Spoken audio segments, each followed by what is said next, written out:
Bonjour à tous, il est 8 heures, bienvenue au Crypto Café, là où l'info éco, la macro et les cryptos se croisent chaque matin. J'espère que vous êtes prêts, ça continue d'être rouge. On démarre le Crypto Café.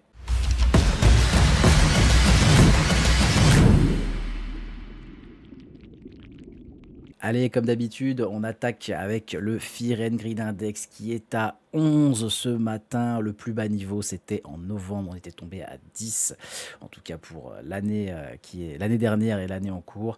Donc on est à 11, c'est un extrême greed, c'est un extrême fear, c'est impressionnant. On est dans la peur, on est dans la peur, c'est gravissime. Côté des ETF, on a du flux sortant après avoir eu des entrées en tout début de semaine. On a du sortant, du sortant, du sortant. Ils veulent tous sortir. C'est chaud, c'est chaud. Est-ce que c'est de l'achat caché, de la vente forcée? On ne sait pas, franchement. Il faut se détendre. On arrive sur des prix qui commencent à intéresser les investisseurs. Zen, zen.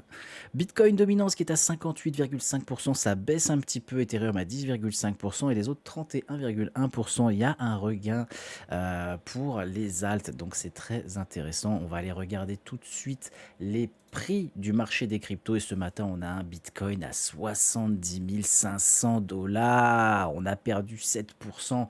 On a un Ethereum à 2100 dollars, sous les 2100 dollars, à moins 7,40%. On a les alts, les alts du top 10 qui saignent pas mal, hein, bien évidemment. BNB qui est à 693 dollars, le XRP à 1,44. Solana à 91 dollars. On n'ira jamais sous 100, on n'ira jamais. Je vais me faire insulter. C'est pas grave.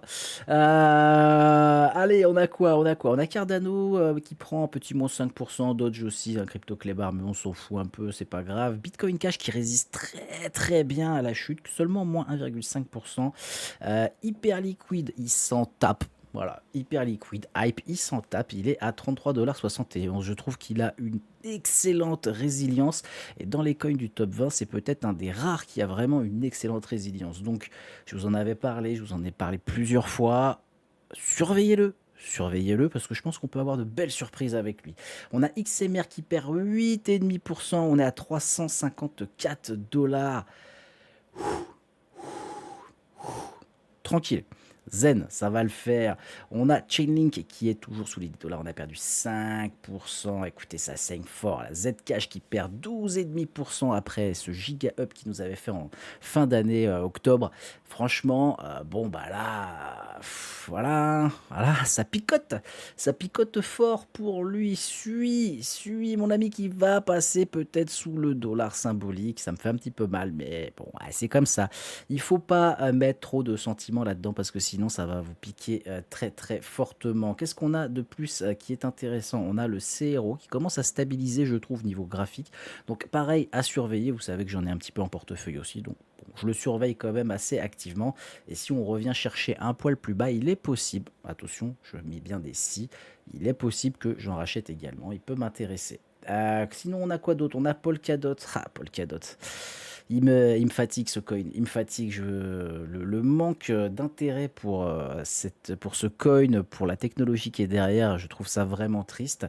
Et on y reviendra peut-être un peu plus tard. Je pense qu'il y a des choses quand même qui sont intéressantes. Tao qui perd 5%, on est sous 180, sous 200 dollars. Je ne vais pas vous mentir, c'est pas cher, hein, 185 dollars. Si on va chercher plus bas, il faudra vraiment regarder activement pour en acheter. Je pense qu'il y a des possibilités assez incroyables sur ce coin. Et c'est également d'ailleurs l'avis de Crypto Jérém sur le canal. Donc, ouais, va falloir le surveiller très très fort. Écoutez, j'ai envie de dire c'est tout ce matin. On va pas aller chercher plus loin. C'est vraiment bien rouge. Ça faisait longtemps, hein, ça faisait longtemps. Tranquille, c'est sympatoche. À les côtés des news économiques, les résultats d'hier sont très très bons pour les services, donc l'économie va très bien. On a une économie qui ne craque pas aux US. Je trouve ça très très intéressant. Par contre, on a des chiffres de l'emploi qui sont beaucoup plus faibles quand même que ce qui était prévu. On n'est pas encore sur un marché de l'emploi qui est en crise, mais on a quand même un très gros ralentissement. Ça peut donner une première justification à la Fed d'envisager une baisse des taux, mais c'est pas encore suffisant très clairement. Sur un mois, c'est vraiment pas assez suffisant. Également, on a les stocks de pétrole brut, qui ont bien baissé, très clairement, moins 3 455 000. Donc c'est, à mon sens, une très bonne chose et on a pu voir d'ailleurs, hop là, regardez, je vous mets tout de suite le graphique, petite réaction, hein, quand on a eu les résultats, broup, avant de recorriger.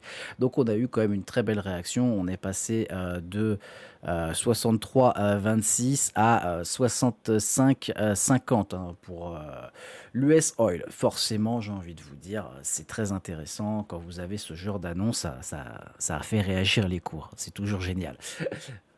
C'est pas du trade gratuit, attention, bien évidemment. Côté des news crypto, écoutez, ce que je retiens énormément, et ça fait un moment qu'on en parle un petit peu aussi, c'est Vitalik Buterin qui a vendu encore de l'ETH.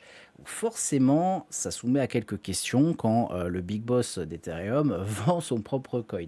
Bon, il a expliqué que c'était dans un sens pour faire des projets long terme, pour l'investissement long terme. Il y a aussi de la donation.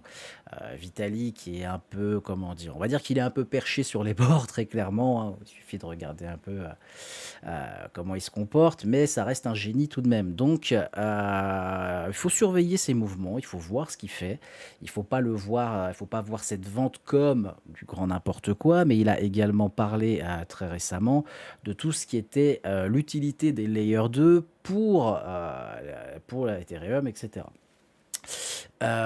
Si vous ne savez pas ce que c'est un layer 1, un layer 2, n'hésitez pas à rejoindre le groupe, on en parle de temps en temps et s'il faut, je referai une vidéo là-dessus, ça me dérange pas du tout, au contraire, j'adore parler de la techno blockchain. Donc, feu, n'hésitez pas, dites-le moi en commentaire. Pour ce qui est de l'avis de Vitalik Buterin pour les Layer 2, et c'est également le mien depuis un moment, on a déjà parlé également dans le chat de ça, je pense qu'on va avoir une mort. Là ça y est, le mot est prononcé, tout le monde va hurler. Je pense qu'on va avoir une possible mort de beaucoup, beaucoup de projets Layer 2 puisqu'ils n'ont plus d'utilité réelle pour Ethereum. J'entends ça dans le sens où Ethereum a fait des progrès technologiques monstrueux ces derniers mois, ces dernières années. L'utilité qu'avaient les Layer 2 n'est plus. Quelle est l'utilité de garder des Layer 2? Tout simplement. Tout simplement. S'ils viennent à trouver une nouvelle utilité, pourquoi pas? Pour l'instant, il n'y a plus d'utilité à mon sens. Donc, pourquoi pas avoir, au fur et à mesure du temps, un désintérêt de plus en plus massif des Layer 2, donc des capitaux qui vont remonter vers Ethereum, et faire péter Ethereum. Ça y est, vous avez compris un petit peu. Pour y étayer ça, et j'aime bien parce que du coup, on va regarder tout de suite le graphique d'Ethereum. Voilà, vous avez ma vision long terme. J'avais tracé ça début janvier sur Ethereum. On est en train de le réagir. Alors attention, hein. Là on arrive sur des niveaux qui sont très très très intéressants pour moi. Déjà, être bientôt aux 2000 $, je trouve ça assez croustillant. On est sur une vue weekly. Pourquoi je vous montre ça? Pourquoi je vous montre ça? Bah écoutez, c'est simple. Si on regarde un petit peu plus large, ce qu'on peut voir, c'est qu'Ethereum, depuis 2023, il nous a fait une touchette au niveau du RSI. Je vais zoomer un petit peu ici. Voilà, on avait fait une première touche au niveau du RSI en surachat. On en a fait une deuxième. On en a fait une troisième. Est-ce que vous avez vu une clôture du RSI en weekly? Non, vous n'en avez pas vu. Et pourtant là, on est très proche d'en faire une. On est très très proche d'en faire une. On a également, je sais que vous l'avez apprécié dans la vidéo d'hier, une magnifique trendline qui tient bon, etc. Donc, est-ce qu'on pourrait avoir une continuité de la chute et venir chercher des targets qui pour moi sont très intéressantes? Je vais vous les tracer en direct. Ce sont des targets d'achat spot long terme que j'ai depuis un moment, hein. Comme ça, vous les avez, bien évidemment, qui sont ici et ici, tout simplement. Alors, vous allez me dire pourquoi ici on est sous la traîne, etc. Bah, ça s'appelle une mèche. Tout simplement. Vous pouvez voir qu'il y en a là, il y en a là, il y en a là, il y en a toujours. Voilà. Par contre, ce qu'il faudrait pas, c'est qu'on ait une clôture qui se fasse en dessous et qui vienne vraiment corriger. Alors là, on pleurerait tous. Là, clairement, ça nous piquerait la tronche et ça ferait mal. Moi, en attendant, ce que je vois, c'est ça. C'est une possibilité d'aller chercher cette zone là, des 1850, 80. Dans cette zone-là, ça serait très intéressant là d'en acheter en spot, très clairement, hein. Je pense que c'est une zone qui est énormément attendue. Donc, attention, si vous êtes un investisseur long terme, que vous avez vraiment une vision long terme, posez-vous la question, est-ce que c'est pas intéressant d'acheter maintenant au lieu de vouloir maximiser, je veux le prix bas, je veux le prix bas. Ah, on vise tout de même à minima pour moi, en tout cas dans ma vision, à aller faire un tour à 6500. Alors là, je vous parle sur un horizon 2027-2028, hein. Donc on est dans 2 ans, tranquille, 1 an et demi, 2 ans. Faire un fois 3, un peu plus que fois 3 sur 2 ans, ouais, 1 an et demi, 2 ans. Allez-y, trouvez-moi mes rendements en spot. Alors oui, pour de la crypto, oui, effectivement, vous allez me dire, oui, c'est pas un fois 10, c'est pas un fois 20. Ah non, je suis pas dans les shitcoins, les gars. Moi, je suis pas dans les shitcoins. J'essaie de trouver des opportunités d'investissement moyen terme, hein. Pour moi, sur 1 an et demi, 2 ans, j'appellerais presque ça du court terme, mais je connais la crypto. Donc c'est du moyen terme. Je pense que c'est très intéressant. Attends, est-ce qu'on va aller chercher la target? Il faudra voir. Moi, en tout cas, mes ordres sont posés. Encore une fois, j'ai aussi bien évidemment cette petite target qu'on pourrait aller chercher en mèche, juste sous les 1700 $. On se détend, c'est pas évident qu'on aille la chercher. Maintenant, on va regarder notre ami Bitcoin. Voilà, Bitcoin qui est coquin, hein, qui a l'air de vouloir continuer à se péter la tronche. Est-ce qu'on va aller sous les 70 000 aujourd'hui? Waouh, waouh, ça faisait très longtemps que j'avais pas dit ce prix. Et honnêtement, je vous le dis, même moi, ça me... Ouh, ouh, ça pique. Ça pique, ça pique, ça pique. Allez, je vais regarder le CME en weekly. Je sais que vous les Trendline, vous les aviez appréciés, etc. Je vous en ai fait une autre très simple aujourd'hui, mais cette fois, c'est pas directement sur le graphique, c'est sur le RSI. Voilà, le fameux RSI que vous pouvez voir ici. Alors, on a eu un point bas sur le RSI en décembre 2018. On a eu un point bas sur le RSI en juin 2022. Est-ce qu'on a clôturé le RSI actuellement sur Bitcoin? Alors là, attention, je précise que je suis sur les contrats à terme, donc le CME. Est-ce qu'on l'a clôturé? Non, on l'a pas encore clôturé. On vient de toucher, on va aller voir directement sur un autre graphique, voilà, sur Bitcoin, on a touché, là on est sur les perpétuales sur Bitget, on a touché, ça y est, enfin le RSI en weekly en survente. Maintenant, on l'a pas encore touché sur les contrats à terme. Moi, je trouve ça très intéressant, très très très intéressant, puisque quand on regarde le graphique en 2018, oui, c'était le point bas. Par contre, en 2022, non, ça n'était pas le point bas. Et on avait créé une vraie divergence ici, dans toute cette zone. On avait créé une vraie divergence avec le RSI pour repartir plus haut. Est-ce qu'on va recréer ceci ici? Je ne sais pas. Moi, ce que je vois, c'est que on a encore de la place pour aller chercher tout ça. Ah, donc, est-ce que ça va continuer à chuter maintenant? Vous avez plus ou moins mon avis sur la question. Pour l'instant, encore une fois, moi, on est dans une zone d'observation. La target que je m'étais fixée entre 70 et 74 000, eh ben, elle est atteinte, tout simplement. Les bénéfices sont là. Je pris d'autres shorts sur d'autres coins, hein, parce que vous savez que je n'avais pas pu le prendre. Il n'était pas venu me chercher. J'attendais un poil plus haut. Il n'était pas venu me chercher.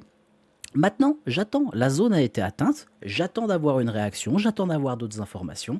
Se précipiter ne servira à rien. Si vous êtes un trader pro, je comprends totalement que vous vous positionniez maintenant parce que c'est très intéressant, hein. On a un RSI daily, tout est clôturé de partout. Donc forcément, on s'attend à une hausse.